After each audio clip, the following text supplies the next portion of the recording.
amen. Sibongile uNkulunkulu wethu ogcwele nophakemeyo ukuthi usenzele umusa sakwazi nakulezi insuku zokugcina. We want to thank you for the gift of salvation. Wasenzele umusa ongakhulumekiyo ukuthi uNkulunkulu bengaka kodwa sembulele wena. Sazi wena Baba thona amandla wonke akaze ukuhlakanipha kwethu. Desirayothes lakho akithi sakhetha kodwa wena usikhethile. Besuthi wasikhetha umhlaba ungakasekelwa usikhetha in Christ. Thatha kondumo siyaphakamisa siyadumisa siyathanda uNkulunkulu wethu isiphephelo sethu inqaba yethu uyikho konke sidingayo. Baba thona amandla wonke uma sinawe siphelele. Baba thona amandla wonke ungamandla ethu lakho namandla ngekho. Baba thugcwele ukuthula kwethu ukuphila kwethu. Baba thona amandla wonke sinikeza kondumo thatha kondumo lonke uma njengoNkulunkulu and help us Father in this moment sibhekene nezwi lakho in Jesus mighty name amen. Mhlawumbe singamuphiza uNkulunkulu wethu one more time.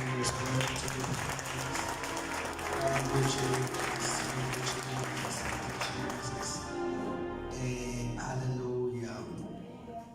Mhlawumbe angithathele lithuba egameni likaJesu ngiyele kakhulu from the servant of God, the man of this house Baba uThelesi egameni likaJesu amen. Mhlawumbe uyedwa owaphila izwi cishe licule kangconywana nathi sonke abanye bethu bayazama ukufohlozisa bayidumisa nje bazama ukuyazwakala. You are the blessing, the body of Christ. Sabonga kakhulu egameni likaJesu noma nje for lesi sikhathi esinje kulesi sikhathi esinje uhlangana nomuntu ubuye sekhulume nje because uma kubonakala sengathi eqhola izinyana kulesi sikhathi esibuso cishe abafethu abamele they know ukuthi it's not easy as abazalwane bebuka abazalwane benje vele fanele as a man of God kanti there are many reasons ongami there are reasons okuma. Oh amen. Yes, I mean that there are many reasons ongami ukuma sometimes bayodwa ukuthi hayi sengoyaphi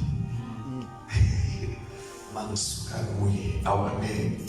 So we thank God for your life egameni likaJesu bekela kakhulu uNkulunkulu mama uthi sabekela kakhulu egameni likaJesu elinamandla wonke. Amen. Angibekela kakhulu servants of God, the apostles, fivefold ministry khona phakathi kwethu egameni likaJesu elinamandla wonke. Amen.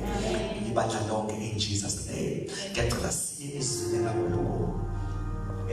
Namhlanje bazona nekusuku ngifisa sikhulume into ethi sumoya.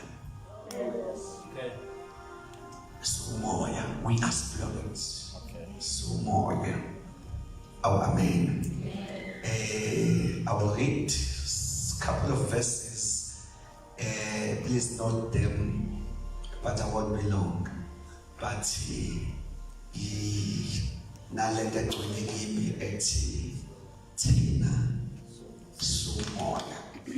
We are starting from the scripture reading John chapter number 1 verse number 13. Umntwana ozobe sifundela inkosi imncede ephene nokushesha egameni likaJesu elinamandla wonke. Sumoya. We are born of the Spirit. We are spirits. Sumoya. Ngiyacela ukuthi bafunda please let's hear it for us. You may be said sifundela uma nje ulobamba ipace yokushesha that will be just okay. From John chapter number 1 mhlawumbe from verse number 12 because lento yethi kalala. Yes. John chapter 1 verse 12. Yes. Kepha bonke abamamukelayo wabapha amandla. uJohn wayesibalela ukuthi bonke abanjani bazalwane abamamukeleyo uJesu baphiwa yini amandla yebo Okuba babe ngabantwana bakaNkulunkulu. ukuthi bebe yini bazalwane abantwana bakaNkulunkulu Labo abakholwa egameni lakhe. laba abakholwa kubazalwane egameni lakhe verse 13 masusondele eduze baleke ngizoyilanda nawe 13 usondele eduze masuthi 13 Abangazalwanga ngagazi asisalwanga nagazi nantando yenyama asisalwanga nantando yenyama nantando yendoda asisalwanga nantando yabazalwane yendoda yebo kodwa bazalwa nguNkulunkulu. kodwa sizelwe uNkulunkulu sikhona ukuthi asalwanga now uma sizelwe uNkulunkulu wethu umoya then you should know njengoba sisele nathi siwumoya ngiyacela basiqale from there sizele ubani bazalwane uNkulunkulu usizele ngesikhathi samukela uJesu savele saphiwa ilungelo kanti sinabantu nje bakaNkulunkulu ngoba wasidala kodwa ngokuthatha uJesu kwasifaka esibelethweni sakhe wasenza ukuthi sivele sibe abantu asabazele so ngamagama kusho ukuthi sidlulile ekudalweni sadalwa kodwa model ukudalwa sabuya sathola inhlanhla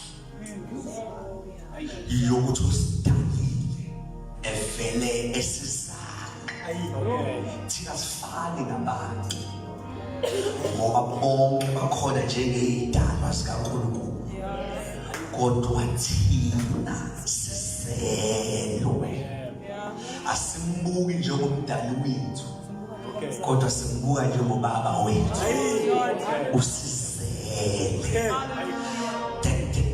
that is model izinto angasipha zona ukuthi lesiphe ukuthi sizale sekudlula noma ngithi kunye sengaba ibonus into kodwa enkulu eyiprivilege eyokuthi the creator of the universe evele ubaba kithi sesizale and usizale ngendlela edelelekile kwaba umoya uJesu kwashukela nje bathiwa nangu uJesu sayiphakamisela izandla sathi Jesu siyakwamukela kanti ngesikhathi simamukela sesifaka esizweni sakho uNkulunkulu wasizala hayi bazalwane uma mbheke emhlabeni uNkulunkulu uyababona abantu bakhe kodwa mayithi uphakamisa amehlo khona la avele ethi laba abantwana bami bazele ake sithi sizele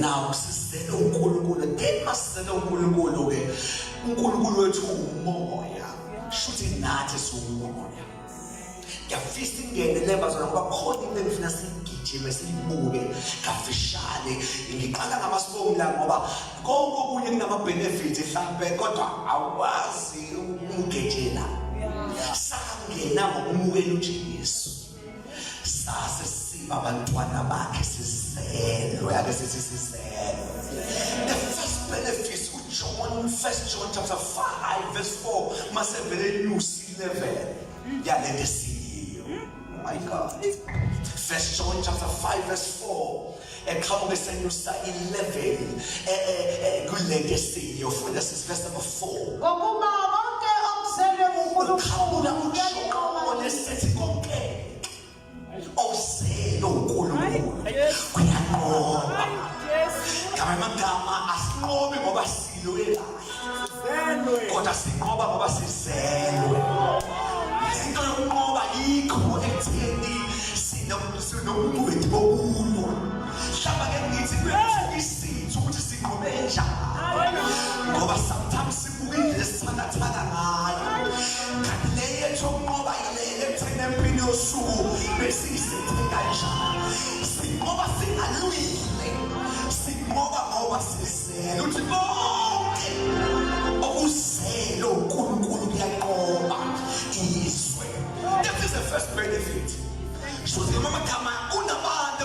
abavele nje benqobe bese kuthuka abantu kuze kuthuke nanabo ukuthi awusengikwazi ukunqoba into enjeni inqobe kanjani kanti ngoba ngizilo uNkulunkulu ngesikhathi engisala kwi-DNA yangisale ngayo wamfaka imvelo yakhe yokunqoba laba ngikukhumbuza ubaba wenu akanayo irekhodi yokuhlulwa azikho izimpaka ibamba uNkulunkulu ubaba wethu wahlulwa sonke izimpaka adlula kuzo uyanqoba ngingasho enye into ngoba umsakazo bangivukela be-social media ngakhuluma enye into bathi uNkulunkulu wethu mangathi uyisehluleki uhlulwa into eyodwa uhlulwa uhluleka ngiyasho bangivukela ngangayimemeza ngathi ayikho into engangayibona emhlula kodwa into emhlulayo ukuthi ehluleke ukunqoba kuyimvelo yakhe sesibona ukuthi akanqobi yedwa kodwa nabase bayanqoba iyasifilo ngithi sithela uye but for usala said it then for all that is born of God overcomes the world. I love the Zulu in this verse. Alisho ukuthi abazelwe bayanqoba lithi okay futhi noma yini uma iyazala uye noma ingelutho kodwa mayizele uye no ukuba nje abazele uNkulunkulu abaphindele sise ukuba bonke ukonke usomshinde ebelekile ukonke sifika kuye singena identity sifika kuye singena status sifika kuye siyizinto kodwa sizalo uye kade bethu abantu siyini kade abazi uma sike sazana uye nobody bayajika bebabanqobi obusele uNkulunkulu uyanqoba izwi that is joy but Paul uvela yisa we higher grade than this okay Romans 8 Romans 8 verse number 14 Paul is my favorite Paul uvela yisa kwenye 11 in the CEO Romans 8:14 ngokuba bonke abaholwa ngumoya kaNkulunkulu labo abangabantwana bakaNkulunkulu uPaul usethi manje abaholwa umoya yibo abantwana I may not get an amen in this one amen it's like sing abantwana from the first verse yothi samamukela lokho kumukela kusenza sinqobe mayisethu Paul umholo umoya ongcwele yebo wena umntwana kaNkulunkulu haleluya kungathi uPaul siyahlunga abadlile ezandleni oh yes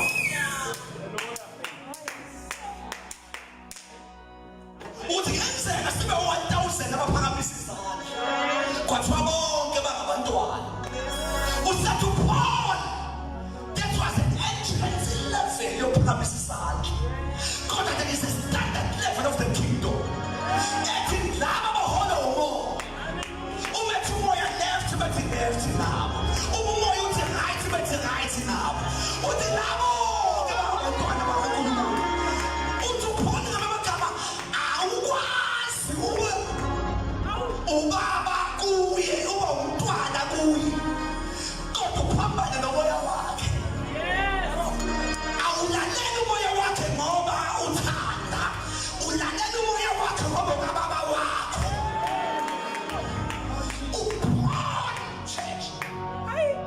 yabona levesi uhlunga bakhona eminyaka ethi ungalokho uthi ungaphakamisa isandla uthi uhola ubani Jesus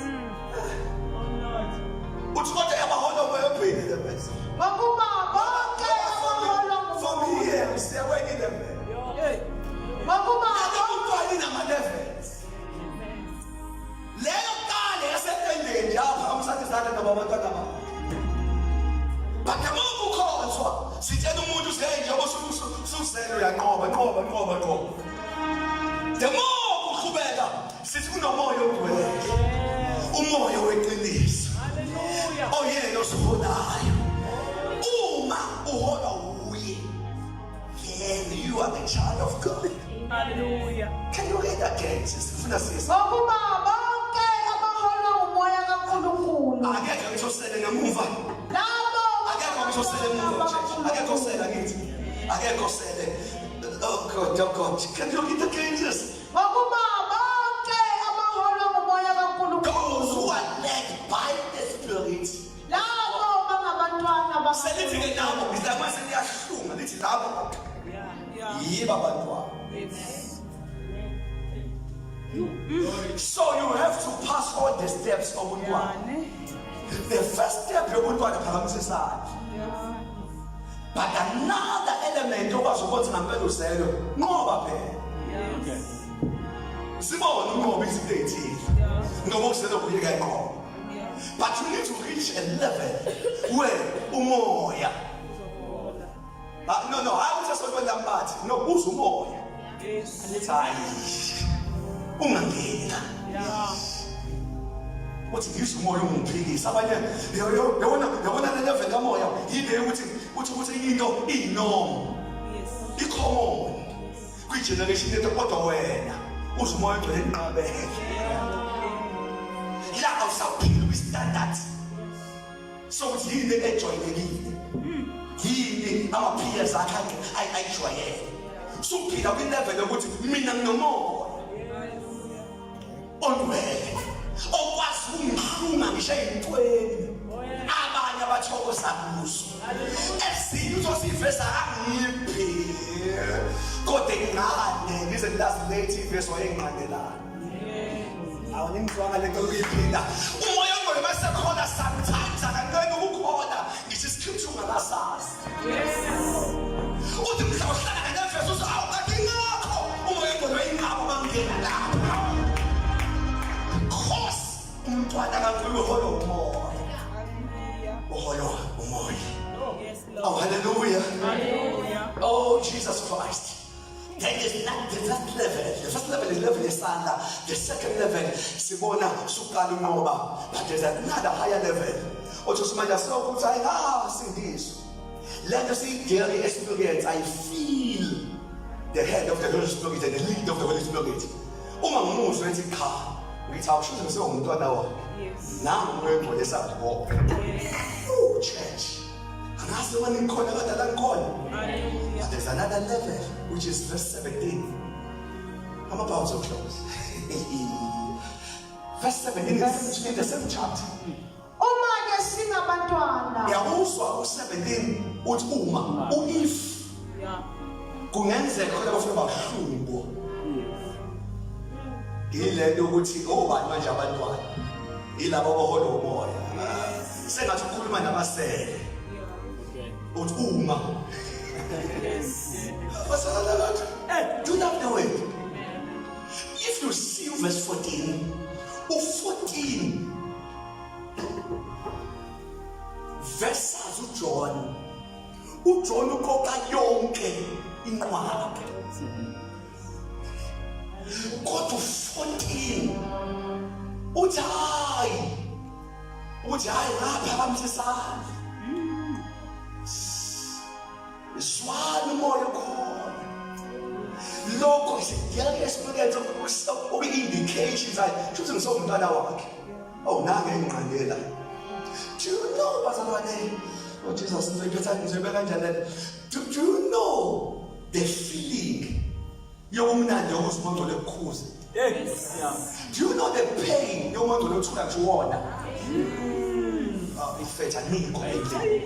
Do you know the feeling yokuthi ngibonga ukuthi angijabulele ukuthi ngisalingwa, ngijabulele ukuthi ngisakhuzwa. Ngoba usuma isangikhuza ngisaphepha. There is a level of pain la khona ungangena udlisono kodwa uvela ungezwanisi. Uvume la. Yabona usuke mfethu usubheke engozini. Because there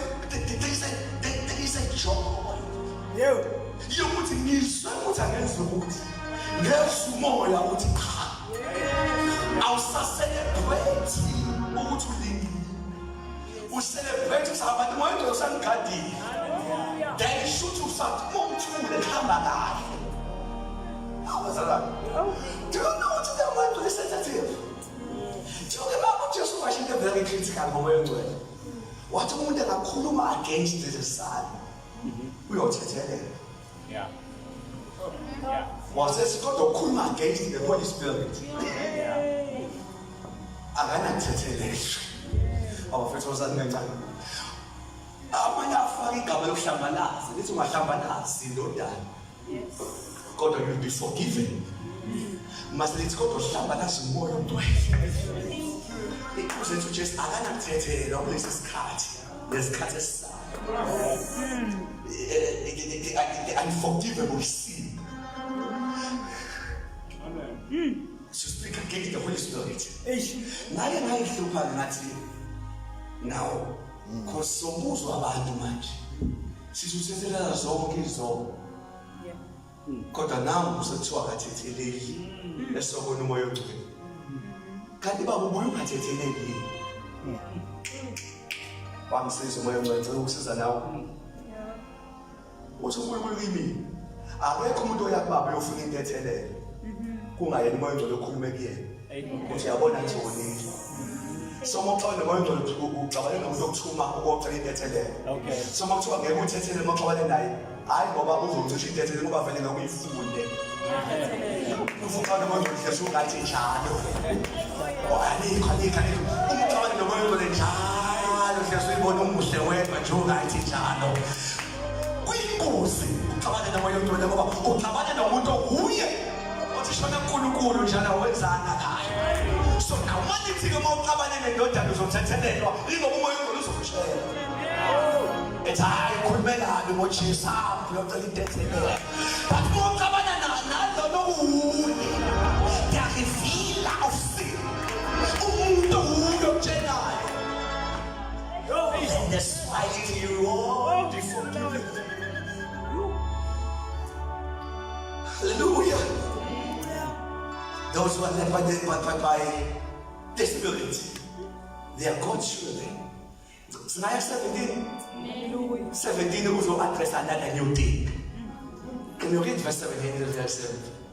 Uma-ke singabantwana. Usethi kuPaul, uma singabantwana, it's like asafuna ukukhuluma nawo wonke umuntu. Lela ndlela eyalaba abaphasela izindebe zokuthi abantwana bangabeli. Uma abantwana awuzwe nantsini siyizindlalifa futhi izindlalifa zikaNkulunkulu siyizindlalifa ubudlalifa bala akhambe kulenga kuncike ekutheni umntwana ingakhethi shutha sikwazi leli verse ukugqamisa ubudlalifa kodwa fanele sigqamisa ubuntwana ngoba ubuntwana kubelethe ubudlalifa awuphinde sizingathi abangizwakala uma-ke singabantwana siyizindlalifa futhi this scripture akuyona ivesi ongayifunda ufundise ngobudlalifa ubudlalifa abala uncike ebuntwaneni thina abashumele sike sisikhathi manje singenile sishumayele into siye kumama wethu bese bephuma abantu shenge behlanye bathi hayi ngizoyithola into enje ngathi simncisha umama uthi lo dizalowa umuntu ephume be-blessed kodwa intshumayelo ingamsebenzeli ngoba bezozonke intshumayelo ezibusisayo zokusebenzela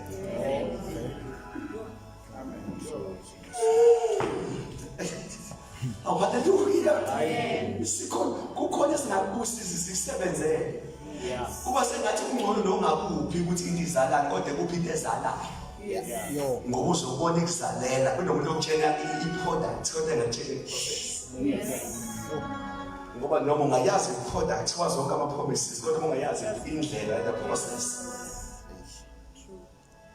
ngenze ungafika entweni le verse ithi uma singaba come on church uma singaba ntwana bakaNkulunkulu lithi-ke is like lothi uyilokhu obokwazi nalokhu kusecela ukhona-ke uma singabantwana lithi ngakho sizindlalifa. Ngicela ungiphindela sesineke futhi sibuke eduze uma sizo-address uChrist la. Uma ke singabantwana siyizindlalifa futhi siyini bazalwane? Shuthu umntwana ahambe bodwa kunepackage. If umntwana wala ekhaya uyindlalifa. Futhi qhubeka mayisethi izindlalifa zikaNkulunkulu. Indlalifa zikaNkulunkulu. Izindlalifa ngenze ami ngawutholi la. Ukuba indlalifa ngi-first born ubaba ongizalayo. Wadlula kudala. Awuyazi isisindo soba indlalifa vele kuzala umuntu ongenalutho. Ingakho into engithusa ungawushawa amen leli vesi ebelobaba enenkinga. Hayi ngizwanga. Ubundlalifa ku-meaningless akaze nakanye ngiyiqhele ukuthi mina ngi-first born. Ngifundalifa ngasho kwaqala. Ubundlalifa umeaningful umuntu owasho baboneva. Jesus. Kodwa ngizangene kuyo lana. Ukubaboneva. I-first born kuze kuliwe. Kuze kulawane. Mhlaba wesibili ufuna kusuka indlalifa ngoba kuba benotho. Kumeaningful ubundlalifa kuba bonotho. Now, uma lithi lana sizindlalifa lize lifake lithi asifuna ukagele kabani ekaNkulunkulu. Then ukuze ucelebrate abojengobani lo baba. Unani lo baba? Wenzeni lo baba? Yini ayakhile lo baba? Ngoba wabona into zakhe faka igama lakho. Wabona izinto asenzile faka igama lakho. Lithi sizindlalifa zikaNkulunkulu. Kanti uNkulunkulu unani? uNkulunkulu wenza izulu. Shuthi masigena emazulwini angeni nje abantu kasawo. Kodwa kungena indlalifa, kungena indlalifa. Ingakho kunenkulumo engafanele sipule esontweni. Yabona sohlabelela uHosana sisuke sihlala sobukhosi. Angiko sungeza mina ihlala sobukhosi ezulwini.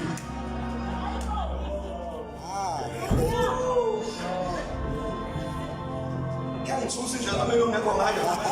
Soze ngikufunde kanje sokwenzani lapha ya. Awungithi uhlala kude. Angimi nikosungeza ihlala.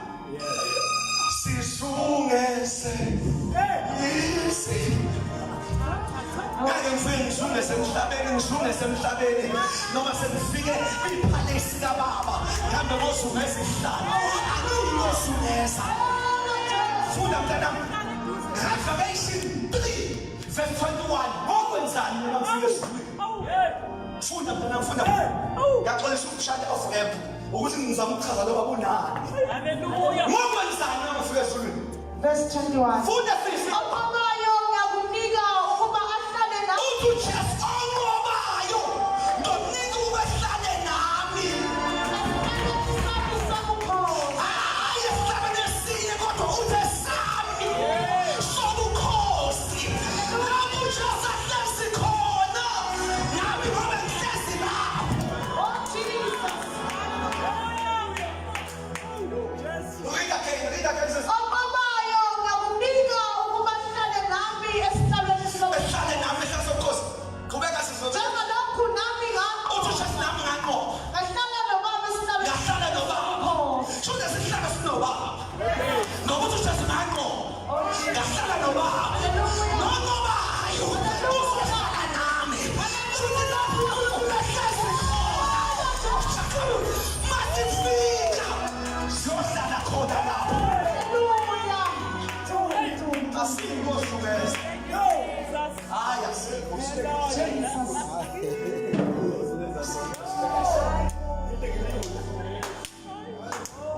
Why sohlala nawe?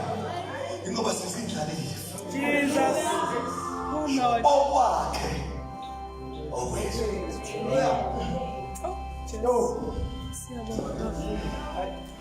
Sesikhona lo incebe le. Do you remember? Indodana yolahleko. Yandodana lahleko. I want to show you this father. Because bafethu nansi lento. Kunzima uthola ifa la. Ungazazi indlela zala. wazi indlela zakini. Ngoba kini ifa liphuma kubaba abayifile. Yes. Manje lona la. Ngasiza abantu. Lona la. Molinde uthi efe. Uyozufa.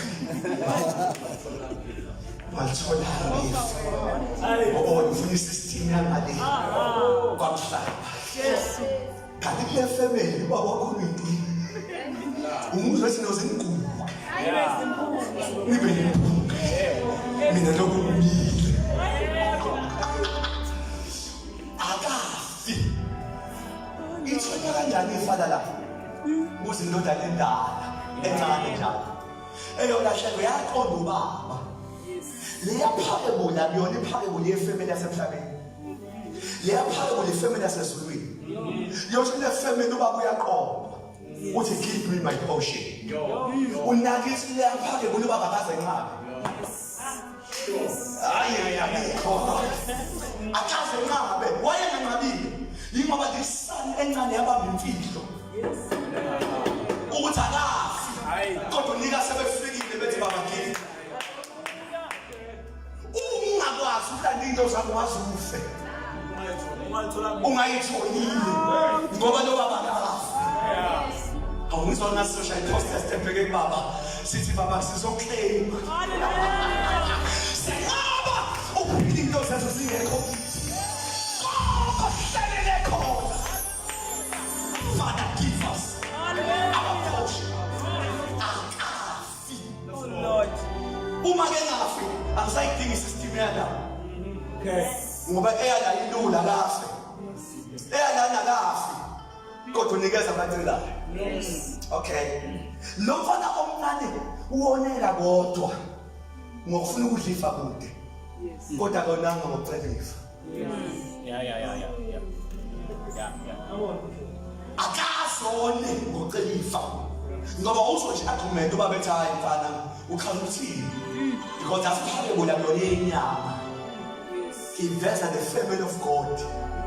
Ukuthi la kulindwa the sons and daughters are approaching the father. Yes. But the father, give me my portion. Let me show you something in this scripture. In the Nendala, Mr. Good Guy, he has a show. Wahamalo, Wabuya, Washachelo, Nekumbuda Dana. Is it a sweet? Yes. It's a sweet. It's a baba now. Eish. Abazi umhlabele lo. Yamuzo bakuthini lapha? Uthi baba hayi, just wena understand ukuba nami. Ukuba nami cha sonke into yami eyami. Akusizi ukuba nami ungoni kodwa ungakwazi ukuclaim izinto. Yes. You can't be poor in the presence of the Father. Oh Lord. Yeah. Usuthi holiness ayingisizi kade ngizwele kodwa izama yilo ungcwele kokusiza sifane ezulwini. Yeah. Holiness izulu only. Lord. But ayikuphi izinto. Yeah. Yes. Yo. Amen. Izinto ufuna indlela zokuyilanda from the hands of the Father to your account. Oh, faith God.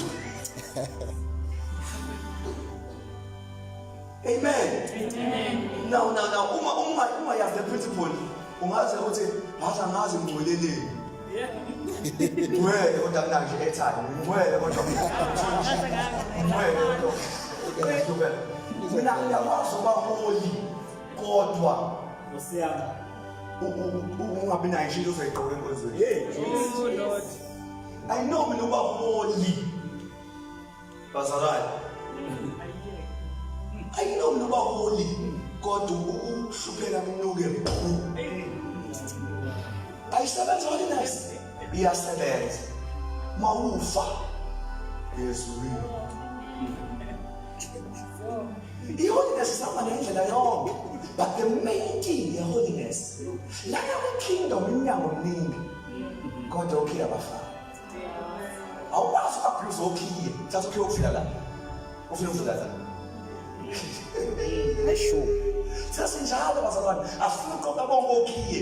Ufuna ukhiye owodwa usebenza ngoba mina ngiyinto ethandazayo, fanele nakho ukuthi hayi uthanda nje ukuba nje amandla uyogcwala mawuthanda. Ngoba umthanda sokhiwa amandla.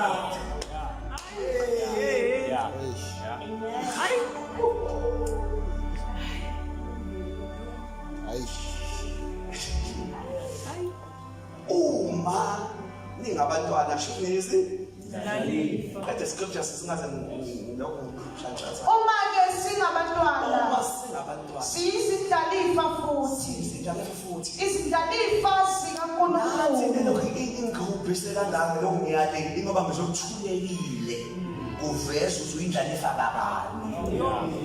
Yonke le kade ngisukeza kuyo nje ngoba ngizokuthuleka esifike into enkulu kangaka. Hallelujah.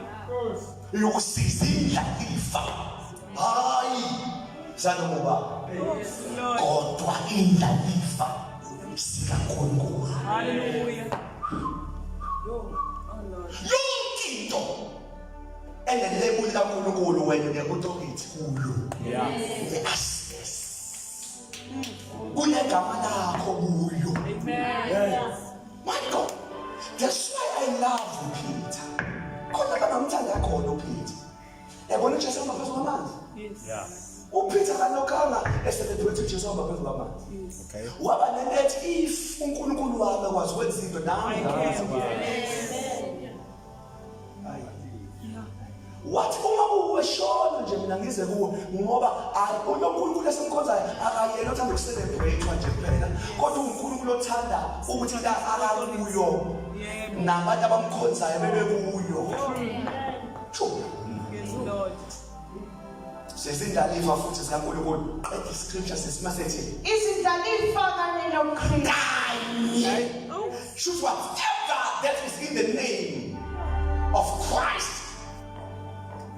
Nagithi khona. Ngoba we are called. Yes. With him. Sizindlalifa naye. Yabona unga-understand ukuthi zingakanani izinto nazo uchaza umazi uKristu naye. Ngoba uma iwili ibhali ukuthi nothola 50-50 noma ungakaliboni lakhe igama uma ufunda womunye. Shuthi nakimi ngishaya. Shaya ukuthi uJesu unamandla ngoba sinamandla nawo. Bathiwa afibheki shuthi nama ngisibheki. Mathiwa wafa wavuka shuthi nathi ngeke siphelele emathuneni ngoba sinafa. Kodwa sovuka. Yonke lesibuka kuye. Ngoba sindlalifa kanye naye. Sisinakithi kunjalo. Ay, yes. Statisha yena nje. Basa nakimi nje kodwa. Habo, nakimi nje. Okay. Hawu imoya msawa nje nakimi imoya msawa. Hawu imbusi yakuqela akusunami. Imbusi yakho. Ngidlalifa kanye naye. Are you done with the scripture? Let's first admit. Izindlalifa kanye noKristu. Uma phela sihlupheka kanye naye ukuze siphiwe inkazimulo futhi kanye naye. Usevele ukuphonya inweba. Ethi manje izindlalifa kanye naye. Bukani uwili yakhe. Waphiwa iwili enenhlupheko phakathi. Ungathuki nawe masuhlupheka. Thina masahlupheka kwasisilahlile. Kanti ngoba sazi ukuthi okwenzeke ngapha. Nakithi. Uma kwaba noJudas Iscariot. Nami futhi khona bayongidayisa. Uma sengidayiswa akusho sivele ngisangana ekhanda ngiqalekisa abantu angithi hayi sekungifitri. Okwamfitri uJesu.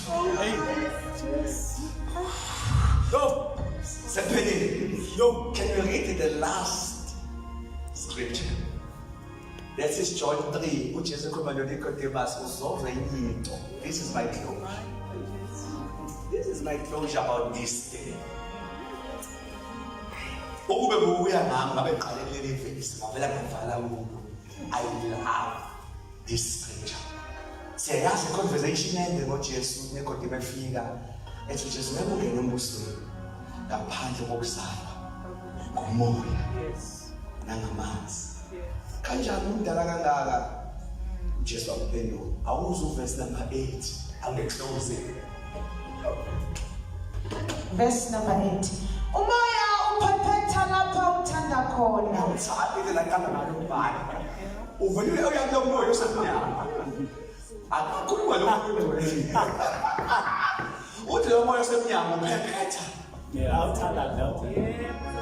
Uqala ngesibonelo kanti uzekithi uthi umoya uphephetha la uthanda khona. Qhubeka mazothi Uyaluzwa udumo lwawo. uyamuzwa. Ndakingisho njalo. Uyaluzwa udumo lwawo. Uzwa udumo awukwazi ukukhomba kodwa uyezwa. Awukwazi ukukhulumisa. Nakuvele khona lo moya. Kodwa akawazi lapho uvela khona. Awukwazi ukukhomba uvele. Qhubeka. Nalapho uya Futhi khona. awukwazi ukukhomba uyogcina. Banjalo bonke abazelwe ngumoya. Awuphinda sisihlangane lo muntu ofanele ngiyathandaza manje. Banjalo bonke. Liphinde lonke ngoba sizosikanjalo. Kufanele siqale sibuke lesi sibonelo. Umoya Ngoba lento lekhazwa la kukhazwa thina. Sandaze. Yebo. Umoya uphephetha lapho uthanda khona. Uthi Jesu uphephetha nje la uthanda khona. Uyaluzwa udumo lwawo. Awukwazi ukudlula kumazwakala. Kodwa Lapho umoya odlule khona. awazi lapho uvela khona. Kodwa awukwazi ukubona izolo lawo usuka. Uzosula kodwa awukwazi uvelele. Nalapho uya khona. Futhi awukwazi ukuconcluda ngawo ukuthi uzogcina la. Awuwaziwi i-destination ukuthi ubhekele. Banjalo bonke Usethike ewe imikhothi babayishano. Abazelwe umoya. Funda sisokuqina. umoya uphephetha lapho uthanda khona. Moya uphephetha lapho uthanda khona. Uyaluzwa udumo lwawo. Iyazwakala udumo lwawo. Kodwa awazi lapho uvela khona. Nasi sisemdlulini wethu awaziwa la uvela khona. Jesu uhlobo abantu bezwa ngathi ukuthi sivelaphi. Kodwa masima kubo ababoni sivelaphi. Ipasti yethu ayibhaliwe ebusweni bethu. Singabantu abangabonakali bavelaphi. Mayisethi Lapho uya khona. futhi awukwazi uvele ukonklude ngomuntu kamoya. Ukuthi hayi lo muntu ngiyambona ubhekephi. Awukwazi ukukonkluda ngaye. Awaziwi ubhekephi.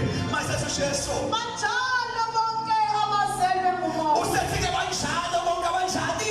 Abazelwe ngumoya. No, sengicedile. This is my closure tonight. Njengoba sizelwe umoya, asaziwa lapho esisuka khona. Njengoba sizelwe umoya, lento lokuyimemeza kakhulu, akwaziwa lapho esiya khona. Abakhombayo ngenzeka bekhomba eduze. Akwaziwa Hallelujah. lapho esibheke khona. Usethi banjalo bazelwe umoya. Let me close there. Let me declare this scripture in your life. Wena uyofika uzwakala umdumo wakho. Ayikho indawo ozodlula kuyo engazwakali ukuthi udlulile. Abamoya bake bangqobe endaweni. Kuyazwakala ukhona ofikile. Kuyozwakala ukuthi ukhona odlulile. But isimanga ayishweseki ipasti yakho. Akwasiyo uvelaphi. Wafana wasuxoxa nje. Uthi hayi bo ngakhuluma phakest. Hayi bo ngeke ngashayeka. Hayi bo ngeke ngahluleka. Abasiwa la usuka khona. But more than that, abasiwa lapho yakhona. Mhlawumbe umthini nabathathu uthi akekho waziwe la usuka khona. Akekho waziwe lapho ophele khona. Declare this word. Khuluma namazwi uthi akekho waziwe lapho usuka khona. Akekho waziwe lapho yakhona. Phinda udeclare okugcina uthi wabatshela umdumo dlula khona wena shanete sayilama la udlula khona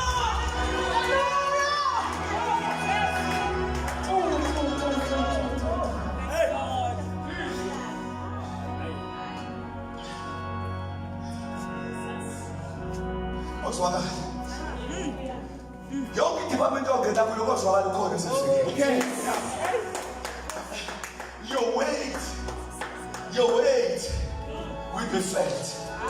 Says about my weight. Say about my weight. Oh, can I speak this weight? Oh, there are people, there are places. They'll be a fool if you should trace away. God, they even begin to sada. It gave Makama when they wait. Couldn't do Mama who go that way. I give a walk, I was of dinner over the side. God, I was of dinner again. Wait. You wait. You wait. I am said. Woman said, open the package. Woman said, when tomorrow was woman said, when I get them to the Uyo. You are so warm. Only about to woman said, nobody can determine what you hear.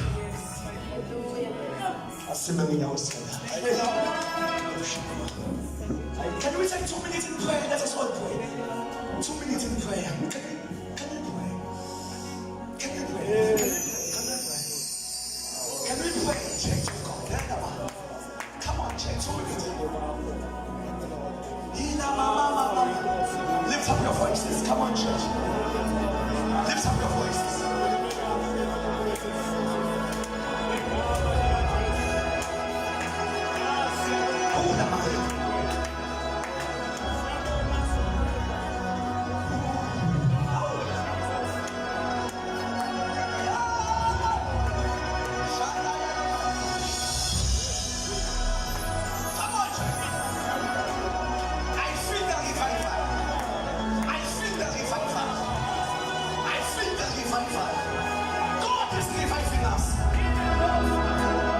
Lord,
Jesus. Singenza umsindo shayizana